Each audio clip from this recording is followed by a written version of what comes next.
So today I'm here at Fort Loudoun State Park on a Living History weekend. It's a neat reconstruction of a fort built by the British in the 1750s, and on this video I'm going to share with you a really cool cannon firing.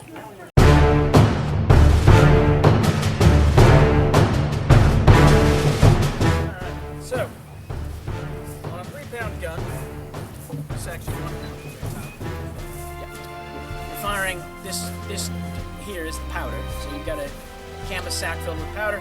The ball is attached on top. It's an iron ball, and so that whole thing is going to go into the cannon.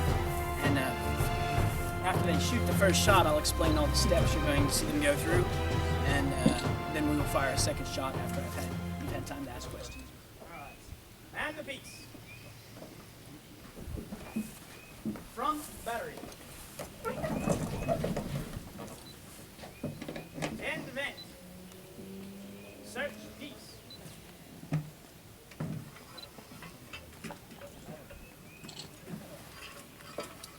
Advance fun.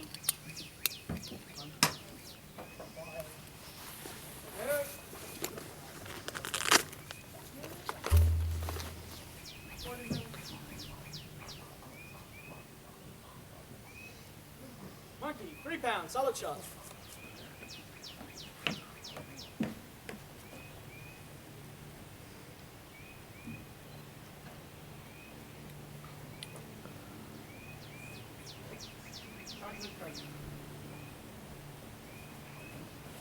Ram down.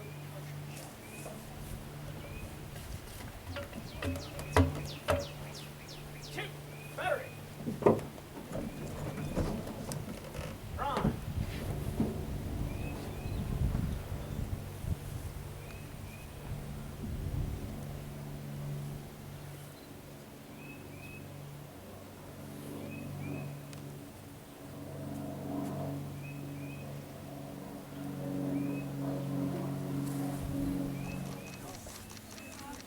Again.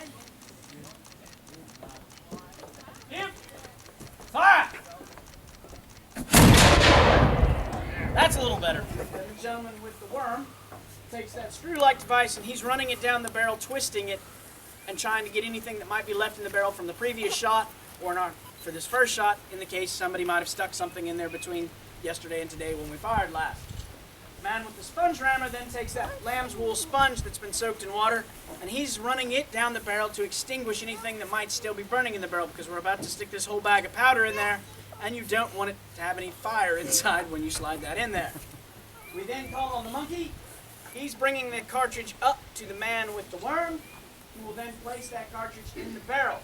The man with the sponge rammer will then take the opposite end of his tool and ram that cartridge all the way down so it seats against the bottom of the piece.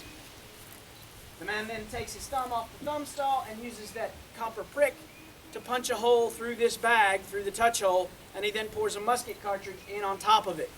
We then take aim, and the gentleman with the lint stock, which has a piece of burning rope on it called slow match, which is basically a hemp rope that's been soaked in saltpeter and then dried, so it burns very, very hot, but very, very slow.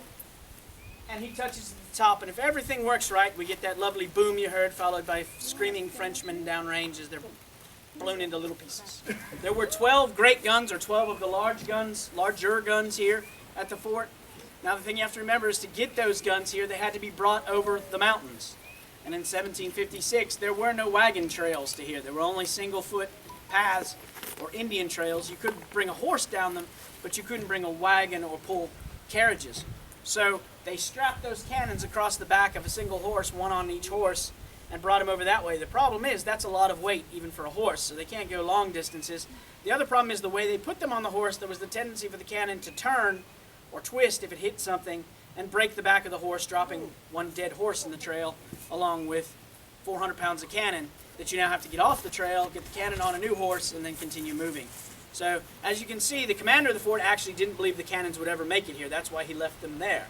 But when they finally arrived, he was quoted in his letters, he said, the names of our great guns will cause the French to fear. And as it was, the French never actually attacked the fort directly. So, there were also 6 of the smaller guns called swivel guns, which they also mounted on carriages, which have a shorter effective range and fire a smaller projectile but still just as interesting if you're on the receiving end.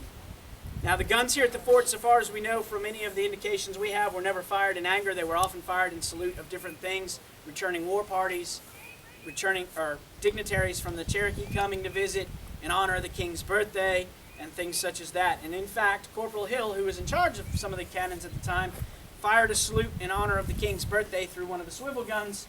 He'd already been a little far into his cup, they think, and he put too much powder in it, and when the gun went off, it exploded, taking half his face. Now, that's not the unfortunate part. The unfortunate part is he lived 2 more days. So, that's the unfortunate part. So, he is one of the men by name we know is buried somewhere out here. We don't know where. The archaeology never found the cemetery. Hey, thank you everyone so much for watching this video. I hope you enjoyed this video of the cannon firing here at Fort Loudoun. I know I certainly did. Love seeing how history comes to life with these reenactors, and just visiting historical places is so cool, as you all know. So yeah, thank you so much for watching this video. Please be sure to check out more of my videos of Fort Loudoun and so many other cool historical places at youtube.com/TNPhotobug. And until next time, this is History Buff TNPhotobug signing out.